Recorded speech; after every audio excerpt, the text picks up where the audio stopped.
Retired employees సంబంధించినటువంటి association మాట్లాడుతూ ఉన్నారు. ఏంటి అంటే వచ్చినటువంటి 100 రోజుల్లో మేము గద్దెనెక్కగానే మేము ప్రభుత్వంలో రాగానే 100 రోజులలో మీ సంబంధించినటువంటి సమస్యలను పరిష్కరిస్తామని చెప్పి గతంలో ముఖ్యమంత్రి గారు చెప్పారు. ఎలా చూస్తారు దీనిని? మోసం మాటలన్నీ అన్నీ తప్పుడు వాగ్దానాలు ఇచ్చి గద్దెనెక్కి ఉద్యోగస్తుల ఉపాధ్యాయుల గొంతు కోసిండు. ముఖ్యంగా 2024 తర్వాత రిటైర్డ్ అయిన వాళ్ళను తీవ్ర ఇబ్బందులకు గురి చేస్తున్నారు. నెలకు 2000 కోట్లు అంటున్నారు. నిజంగా వాళ్ళు 2000 కోట్లు ఇస్తే 6000 మంది ఒక నెలలో వెళ్ళిపోతారు. 1 కోటిలో 3 పోతారు బెనిఫిట్స్. 2000 కోట్లు అంటే 6000, 3 నెలల్లో 18,000 మంది పోవాలి. కానీ ఎవరు పోలేదు. 24లో రిటైర్డ్ అయిన వాళ్ళు ఇంకా చాలామందికి పెండింగ్ ఉన్నాయి. లీవ్ సరెండర్ అనుకోండి, పెన్షన్ గ్రాట్యుటీ అనుకోండి, ఇవన్నీ. ఇంకో ముఖ్య విషయం ఏంటంటే దురదృష్టం ఇది. బీఆర్ఎస్ ఉన్నప్పుడు బీఆర్ఎస్ని అంటగాగిన యూనియన్లు ఉన్నాయి. మళ్ళీ కాంగ్రెస్ రాందాడు పోయి కాంగ్రెస్ని అంటగాగినరు లీడర్లు. కింది స్థాయి ఉద్యోగులు ఆ విధంగా ఉపాధ్యాయులు లేరు. వీళ్ళు అట్లా చేయడం వల్లే ప్రభుత్వాలకు అలసైపోయింది. ఎక్కడ పోతారులే మా చుట్టే ఉంటారు అనే ఉద్దేశము ప్రభుత్వాలకు ఉంది. కాబట్టి 6 డిఏలు పెండింగ్గా పెట్టగలిగినారు అంటే కేవలం ఉద్యోగ సంఘాల యొక్క నిర్లక్ష్యమే అనేది నేను ఈ సందర్భంగా తెలియజేస్తాను. భారతదేశంలో 6 డిఏలు ఉన్నటువంటి ఒకటే ఒక రాష్ట్రం తెలంగాణ. అంటే మీ యూనియన్లు కరెక్ట్గా లేవా, లేకపోతే ప్రభుత్వం మిమ్మల్ని పట్టించుకుంటలేదా? యూనియన్లు సరిగ్గా లేవనేది నేను ఈ సందర్భంగా చెప్తా. నేను ఇందాకనే చెప్పినా కదా, బీఆర్ఎస్ ఉన్నప్పుడు బీఆర్ఎస్ని అంటగాగినరు, ఇమ్మీడియట్గా కాంగ్రెస్ వచ్చేటాలకు కాంగ్రెస్ అంటగాగినరు అన్నప్పుడు ఏమవుతుంది? ప్రభుత్వానికి తొత్తులైనరు లీడర్లు. ఈ విధంగా చాలా రోజులకు మేము మీడియా ద్వారా ఉద్యోగస్తులు, జనరల్ ఉద్యోగస్తులు, ఉపాధ్యాయులు ప్రెజర్ పెట్టినప్పుడు యూనిట్ అయినరు. ఇట్లా యూనిట్ అయితే 3-4 నెలల సమస్య సాల్వ్ అవుతుంది. మీకు జీతాలు ఎక్కువ ఉన్నాయి, మీరు చెప్పిన చదివితే అప్లికేషన్ల ఫీ ఎవరికి రాయడానికి వస్తలేదు, డిఏలు ఎందుకు, పిఆర్సీలు ఎందుకు, ఇవన్నీ ఎందుకు అని చెప్పి కూడా ముఖ్యమంత్రి పదే మాట్లాడుతూ ఉన్నాడు. మేము చదువు చెప్పినాము, పిల్లలు చదవనికే రాయనికే రాదనేది ముఖ్యమంత్రి గారి యొక్క అవిజ్ఞానానికి నిదర్శనం. మరి ఈ సందర్భంగా మీకు ముఖ్యమంత్రి గారికి వాళ్ళ యొక్క వ్యవహార శైలికి ఒక ఉదాహరణ చెప్తాను. ఇప్పుడు కాంగ్రెస్ 40 ఏళ్ళకెళ్ళి ఎంతోమంది తిప్పలబడ్డారు. నీవే ముఖ్యమంత్రి ఎందుకైనావు అంటే నీలోన ఐక్యూ ఉన్నది, నీ మాట తీరు ఉన్నది. మాతోటి కూడా 40 మంది విద్యార్థులు చదివితే ఒక క్లాసులో 40 మంది విద్యార్థులకు ఒకటే ఐక్యూ ఉండదు. ఒకడు చెప్పందాడే గ్రాస్ప్ అవుతాడు, ఒకడు ఇంకా ఎక్కువ ప్రెజర్ చేస్తే 50% అవుతారు, ఒక 10% మేము ఏం చెప్పినా కూడా ఏం చేయలేని పరిస్థితి అవుతుంది. ఇంకోటి, మేము చదువు చెప్పిన పిల్లలు చాలామంది మంచిగా ఉండరు. ముఖ్యంగా బీదరికం వల్ల పిల్లలకి ఎంత చెప్పినా కూడా మరి మీరు ఏ విధంగా అర్థం చేసుకున్నారో మీడియా వాళ్ళు, ముఖ్యమంత్రి. ఇప్పుడు నేను హైదరాబాద్లో రంగారెడ్డి జిల్లాలో పనిచేసినామండి. వాళ్ళు వాచ్మెన్ల పిల్లలు ఉంటారు, రిక్షా ఆటో పుల్లర్ ఉంటాడు, చిన్న అమ్మాలి పిల్లలు ఉంటారు. వాళ్ళకి కేవలం ఒకటే రూమ్ ఉంటుంది. మేము చెప్పిన చదువును రాత్రికి జర ఎక్కువ అయితే చదువుకొని రానరా అంటే తల్లిదండ్రి ఏడవండాలి, పిల్లలు ఏడ చదవాలి.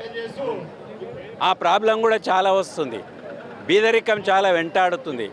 కాబట్టి ముఖ్యమంత్రి గారు అవగాహనతోటి మాట్లాడితే బాగుంటుంది.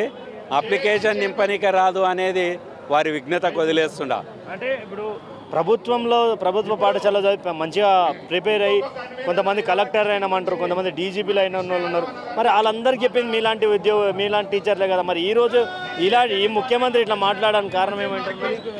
ముఖ్యమంత్రికి అధికార మదం ఎక్కింది. ఇప్పుడు ముఖ్యమంత్రి కూడా జిల్లా పరిషత్ స్కూల్నే చదివాడు. మరి అందరం ముఖ్యమంత్రులం అయిలేం, అందరం ఎమ్మెల్సీలం అయిలేం, అందరం ఎమ్మెల్యేలం అయిలేం. నువ్వు అయినావంటే ఒక విద్యార్థి యొక్క ఒకరిది తెలివితేటలు ఎక్కువ ఉంటాయి. అంటే ఐక్యూ అంటారు దీని సైకాలజీ ప్రకారం. ఒకటేసారి చెప్తాడు, ఒకరు 2 సార్లు చెప్తే కూడా రాదు, ఒకరికి 3 సార్లు చెప్పినా రాదు. ఆ విధంగా మేము అందరికీ ఒకటే విధంగా బోధిస్తాం. ఒక తరగతి ఉంటే ఒకరిని ఎక్కువ ఒకరిని తక్కువ అనేది ఉండదు. కాబట్టి మీ టీవీ ద్వారా ఇలాంటి మాటలు మాట్లాడడం శోచనీయం అనేది ఈ సందర్భంగా తెలియజేస్తున్నాను. ఫైనల్ ఒకటి చెప్పండి, గొంతు కోసిన రూపాయలు లేవు, చెప్పుల దొంగ లేక చూస్తారు అని చెప్పేసి మాట్లాడుతున్నటువంటి నేపథ్యం కనిపిస్తూ ఉంది. మీరు గద్దెనెక్కినప్పుడు ఇవన్నీ తెలియదా? ప్రభుత్వం ఇన్కమ్ ఎంత, ప్రభుత్వ ఖర్చు ఎంత, సెంట్రల్ గ్రాంట్స్ ఎంత వస్తాయి, ఎంత జనరేట్ చేసుకోవచ్చు అని. గద్దెనెక్కాలే, గొప్ప చెప్పుకునాలే, నేను కేసీఆర్ని ఓడగొట్టినానే గొప్పలు చెప్పుకొని తప్పుడు వాగ్దానాలు ఇచ్చి గద్దెనెక్కడం వల్ల వాళ్ళు మా ఉపాధ్యాయ ఉద్యోగుల పెన్షనర్స్ గొంతు కోసిండ్రు తప్ప వాళ్ళు మిగతాది ఏం లేదు. వాళ్ళ పనులు వాళ్ళకి అవుతున్నాయి, వాళ్ళ కాంట్రాక్టర్ల బిల్ చెల్లిస్తుంటారు, అన్నీ చెల్లిస్తుంటారు. మాకు వచ్చేటాలకే జీతాలు ఎక్కువ, చదువు చెప్తలేరు అనేది తప్పుడు సమాచారాలు చేసి పబ్బం గడుపుకునే అలవాటు ప్రభుత్వానికి అయిపోయింది అనేది మీ టీవీ ద్వారా చెప్పేస్తున్నాం. ఏంటి అంటే ప్రధానంగా 6 డిఏలు అంటారు, 2 పిఆర్సీలు అంటారు, పెన్షన్లు అంటారు. ఒకప్పుడు మీరే కదా మీ దగ్గరకు వచ్చి మాట్లాడండి కదా, ఒకప్పుడు మీ దానికి వచ్చి మాకు ఓట్లు వేయరు, మేము వచ్చినాక అన్నీ చేస్తామన్నట్టు. ఇప్పుడేమో అంటే ఈ వైఖరిని ఎట్లా చూస్తారు, ఈ మొండి వైఖరి? ప్రభుత్వం మొండి వైఖరి అంటే వాళ్ళు ఏం చెప్పినా కూడా ప్రభుత్వాలు, గత ప్రభుత్వాలైనా ఈ ప్రభుత్వాలైనా కూడా ఎట్లా ఉందంటే ఉద్యోగ ఉపాధ్యాయులు అయినా కానీ అవసరం వచ్చినప్పుడు ఒకలాగా మాట్లాడుతున్నారు, అవసరం తీరిందాక ఒకలాగా మాట్లాడుతున్నారు. అంటే వాళ్ళు మేము ధర్నాలు చేస్తున్నప్పుడు, వాళ్ళు ప్రతిపక్షంలో ఉన్నప్పుడు మేము మీ పక్షాన ఉంటాము, మీకు అన్ని చేస్తాము, మీకు అన్ని సమస్యలు పరిష్కరిస్తాము అన్నాడు. గత ప్రభుత్వము సర్వీస్ మ్యాటర్స్ విషయంలో మీ సర్వీస్ మ్యాటర్స్ ఎందుకు ఒకటే పేరు రాయొచ్చు అన్నాడు గత ప్రభుత్వం సీఎం. కానీ ఆ సీఎం మారిపోయిండు. ఇప్పుడు ఈ గవర్నమెంట్ వచ్చిన తర్వాత కూడా వాళ్ళ మేనిఫెస్టోలో పెట్టారు సిపిఎస్ రద్దు చేస్తామని పెట్టారు. సిపిఎస్ రద్దు చేయట్లేదు. చాలా విషయాల పట్ల పిఆర్సీని కూడా గత ప్రభుత్వం పిఆర్సీ విషయంలో 5% ఐఆర్ ఇచ్చి అవమానం చేశారు. ఈ ప్రభుత్వం వచ్చి మేము మీకు పిఆర్సీ వెంటనే ఇస్తామని చెప్పి ప్రకటించారు. వాళ్ళు 3 సంవత్సరాలు గడిచిపోయింది పిఆర్సీ. ఆల్రెడీ 2018 పిఆర్సీ 2 సంవత్సరాలు లేట్గా 2020 ఇచ్చారు. 2020 నుంచి ఇప్పటికి 26 సంవత్సరాలు అవుతుంది. అంటే 6 సంవత్సరాలు అయింది. 18 నుంచి కౌంట్ చేస్తే ఇప్పుడు 3 సంవత్సరాలు లేటు. మరి ప్రతిసారి తత్సారం చేసుకోకపోతే ఇప్పటికే 2 పిఆర్సీ లాస్ అయింది మేము. అంటే ఉద్యోగుల పక్షాన ఏ ప్రభుత్వం వచ్చినా కూడా ఉద్యోగుల పక్షానికి వస్తే లెక్కల్లా వాళ్ళు చిన్న చూపు చూస్తున్నారు. ఆర్థిక పరిస్థితుల ఆర్థిక లోటు ఉందని చెప్పి చెప్తున్నారు. కానీ వాళ్ళు పథకాలు అమలు చేయడం వల్ల మాత్రం చాలా పథకాలు అమలు చేసుకుంటున్నారు. వాళ్ళు అంటే ఓట్ల పథకాలు అమలు చేస్తున్నారు కానీ ఉద్యోగుల ఉపాధ్యాయుల యొక్క సంక్షేమంకు వారు ఆలోచించట్లేదు. కాబట్టి ఇవి నిర్లక్ష్యంగా మేము భావిస్తున్నాం. అంటే నిర్లక్ష్యంగా భావిస్తున్నాం. గొంతు కోసిన రూపాయలు లేవు, నన్ను ముక్కలు చేసిన రూపాయలు లేవు, మీకు జీతాలు ఎక్కువ ఉన్నాయి, ఇంకెందుకు డిఏలు పిఆర్సీలు అంటాడు. గొంతు కోసినా ఏం చేసినారు అనేది విషయం కాదు. అట్లంటే ఈ ప్రభుత్వం 1 తారీఖు జీతాలు ఇస్తున్నది, గత ప్రభుత్వం 1 తారీఖు జీతాలు కూడా ఇవ్వలేదు. అంటే లేదే ఇస్తున్నారా? డబ్బులు ఉన్నాయి కానీ వాళ్ళేంటంటే కొంచెం ఈ పిఆర్సీ ఇవ్వకపోతే ఏమైతే లేదు చూద్దాం, ఇప్పుడు దీంతో ఏది ఏముంది, ఎన్నికల దాకా వేచి చూద్దాం అనే తాత్సార ధోరణి ఉన్నది. ఇలాంటి ధోరణి వల్ల ఓట్లేమో కానీ వాళ్ళు ప్రభుత్వం బదనామయ్యే అవకాశాలు ఎక్కువ ఉంటాయి. కాబట్టి ఇప్పటికైనా ప్రభుత్వం గమనించి వెంటనే పిఆర్సీ ప్రకటిస్తే ప్రభుత్వ ఉద్యోగులకు మన్నన పొందాలని చెప్పి మేము తెలియజేస్తున్నాం. అంటే ఎట్లా చూస్తారండి దీనికి సంబంధించినటువంటి విషయాన్ని పూర్తిగా? అంటే ఏంటి పిఆర్సీలు అవసరం లేదంటున్నారు కదా. మరి ఇప్పుడు పిల్లలు సఫర్ అవుతారు, ఉపాధ్యాయులు సఫర్ అవుతున్నారు. ఎందుకంటే ఇంతమంది ఉపాధ్యాయులు రోడ్ల మీద ఉన్నారంటే పిల్లలు ఎంత సఫర్ అవుతారో గవర్నమెంట్ దృష్టిలో రావాలి. ఎందుకంటే గవర్నమెంట్ దృష్టిలో ఇంత కళ్ళు మూసుకొని చేస్తే 1 తారీఖు జీతం ఇస్తున్నాం, 1 తారీఖు జీతం ఇస్తున్నాం అంటే అది కాదు కదా. ఎందుకంటే జీతాలు ఇస్తారు, కష్టపడే వారికి కంపల్సరీ జీతం ఇవ్వాలి. అది బాధ్యత, వాళ్ళు చేయించుకునే వాళ్ళ బాధ్యత. ఎందుకంటే డిఎల్ లేక ఎంతమంది సఫర్ అవుతారో అది గవర్నమెంట్ దృష్టి ఉంచుకోవాలని మేము కోరుతున్నాం. డబ్బుల విషయంలో అంటే ఇప్పుడు మీరు అన్నారు కదా, ఇప్పుడు హెల్త్ కార్డ్స్ ఉన్నాయండి, డబ్బులు మేము ఇస్తున్నాము. మాకు హెల్త్ కార్డ్స్ డబ్బులు 3 నెలల నుంచి కట్ చేస్తున్నారు కానీ ఇంతవరకు హెల్త్ స్కీమ్స్ కార్డు కాలేదు. అంటే డబ్బులు ఉన్న పని కూడా చేయడానికి కూడా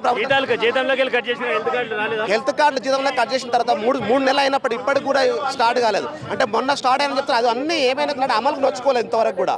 కానీ డబ్బులు మరి మేము ఇస్తున్నాం కదా, డబ్బులు మేము ఇస్తున్నా కూడా హెల్త్ కార్డ్స్ ఎందుకు అమలు కావట్లేదు అంటే డబ్బుల సమస్య కాదు. ఇక్కడ ప్రభుత్వము సరైన విధానంలో చేయట్లేదు, పరిష్కరించట్లేదు. అంటే అట్లనే పిఆర్సీ డిఏల విషయంలో కూడా వాళ్ళు మా గురించి అసలు ఆలోచించట్లేదు. అందువల్ల నష్టం జరుగుతుంది ప్రభుత్వానికి. ఇప్పటికైనా మేలుకోవాలి ప్రభుత్వం. ఎట్లా చూస్తారండి? పిఆర్సీలు అవసరం లేదు, డిఏలు అవసరం లేదు, మీకు మస్తు పైసలు ఉన్నాయి, మస్తు జీతాలు పెరిగినాయి, అంతంత జీతాలు అవసరం అని ముఖ్యమంత్రి గతంలో మాట్లాడిండు. ఈరోజు మీరు అంతా రోడ్ ఎక్కిరు, ఎట్లా చూస్తారు? అంతా రోడ్ ఎక్కినామంటేనే అర్థం కావాలి, సమస్యలు ఉన్నాయి కాబట్టి రోడ్ ఎక్కినాం, లేకపోతే మేము రోడ్ ఎక్కాల్సిన పరిస్థితి ఉండదు. రాష్ట్ర ముఖ్యమంత్రి డబ్బులు లేవన్నప్పుడు ఆయన విలాసవంతంగా ఇప్పుడు రోడ్డు చేయవచ్చు, ఆయన రోడ్డు మీద పోవచ్చు. కానీ ఒక ఫ్లైట్ ఉన్నా ఇంకో ఫ్లైట్ కొనుక్కుంటే ఆయన మాత్రం విలాసవంతంగా ఉండొచ్చు. మేము మాత్రం కనీసం ఉద్యోగస్తులు వచ్చినటువంటి జీతాలతో సరిపెట్టుకొని పిల్లలకు చదువు చెప్పుకుంటున్నటువంటి పరిస్థితి మాది ఉంది. మరి మేము విలాసవంతంగా ఎక్కడో అర్థం చేసుకోవాలి. డబ్బులు అంటే మాకు ఇప్పుడు పెరిగిన నిత్యావసర ధరలు చూసినట్టయితే విపరీతం ధరలు పెరిగిపోయినాయి. పెరిగిన ధరలకు అనుగుణంగా డిఏ పెంచమని చెప్తున్నాం, పిఆర్సీని పెంచమని చెప్తున్నాం. అదే మన డిమాండ్. అంటే ఇప్పుడు మీరంతా రోడ్ ఎక్కిరు, పిల్లల పరిస్థితి ఏంది మరి? అలా చదువు ఖరాబ్ అయినట్టే కదా. మేము ధర్నాలలో పాల్గొనే వాళ్ళు ఒకరిద్దరం పాల్గొంటూ ప్రథమంగా ఎక్కడ విద్యార్థులు నష్టం జరగకుండా అక్కడ కొంతమంది ఉపాధ్యాయుల్ని అక్కడ ఉంచి మేము ఇక్కడ ధర్నాకు వచ్చిన తప్ప ఎక్కడ కూడా స్టడీకి మేము ఇబ్బంది చేసే పరిస్థితి ఏమి ఉండదు. అంటే ఇప్పుడు మీరేమో ప్రభుత్వ ఉద్యోగి అనగానే ఏం చేస్తారా మీ వాడు అంటే ప్రభుత్వ టీచర్ అంటే మస్తు పైసలు సంపాదించారని వాళ్ళు అనుకుంటారు.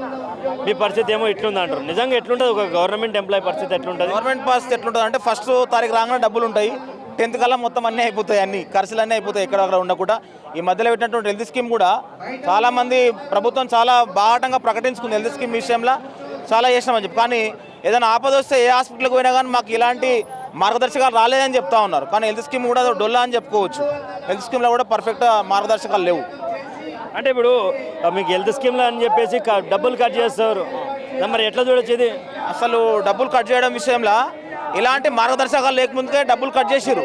2 ఎంప్లాయీస్ ఉంటే 2 కట్ చేసిర్రు. కానీ ఏ హాస్పిటల్ పోయినా కానీ కరెక్ట్గా వైద్యం జరుగుతలేదు. మా ప్రభుత్వం నుంచి ఎలాంటి హామీలు రాలేదని చెప్తున్నారు అందరు కూడా. హెల్త్ స్కీమ్ అనేది కూడా పర్ఫెక్ట్గా లేదని చెప్పొచ్చు. డిఏలు పిఆర్సీలు గతంలో నేను నెరవేరుస్తా అని చెప్పి మీతో మాట్లాడిన ఆ రోజు మీ ఈ యూనియన్లన్నీ ఆ రోజు ఆయన ఎమ్మడి ఉన్నాయి. మరి రానున్నటువంటి ఎలక్షన్ అంటే ఇప్పుడు మీరు అంతా పోరాటం చేస్తారు, ఎలక్షన్ ముందు మరోసారి ఇలాంటి హామీలు ఇస్తే నమ్మేటువంటి పరిస్థితి ఉంటుందా? గతంలో చాలా హామీలు ఇచ్చిర్రు కాబట్టి హామీలు నమ్మి మోసపోయిన ఉద్యోగస్తులు అందరూ కూడా ఇచ్చినటువంటి హామీలు నెరవేర్చలేదు కాబట్టే ఈరోజు ఈ కార్యక్రమానికి శ్రీకారం చుట్టినాం. దఫాలుగా కార్యక్రమాలకి మెమోరాండాలు ఇచ్చాం. డైరెక్ట్ ఈ స్థాయికి ఏం రాలేదు. ఈ టీజీజేఎస్ ఆధ్వర్యంలో ఈ స్థాయికి వచ్చిందంటే దీనికంటే ముందు చాలా కార్యక్రమాలు చేసినాం. ప్రభుత్వము స్పందించలేదు కాబట్టి ఈ నిర్ణయానికి వచ్చినాము. మళ్ళీ 1వ తారీఖు నాడు పెన్షన్ విధిరోధ దినం ఉంది, 10వ తారీఖు నాడు మహాధరణ పెద్ద ఎత్తున ఉంది. ఇప్పటికీ ప్రభుత్వం దిగి రాకపోతే చలో అసెంబ్లీ కార్యక్రమం ద్వారా ఉద్యోగ ఉపాధ్యాయ సంఘాల ఐక్యతను చాటి చెప్పి మా సమస్యలు న్యాయమైన సమస్యలు ఆ డిమాండ్లను పరిష్కరించుకునే స్థాయికి మేము ఉద్యమాలు చేస్తామని తెలియజేస్తాం.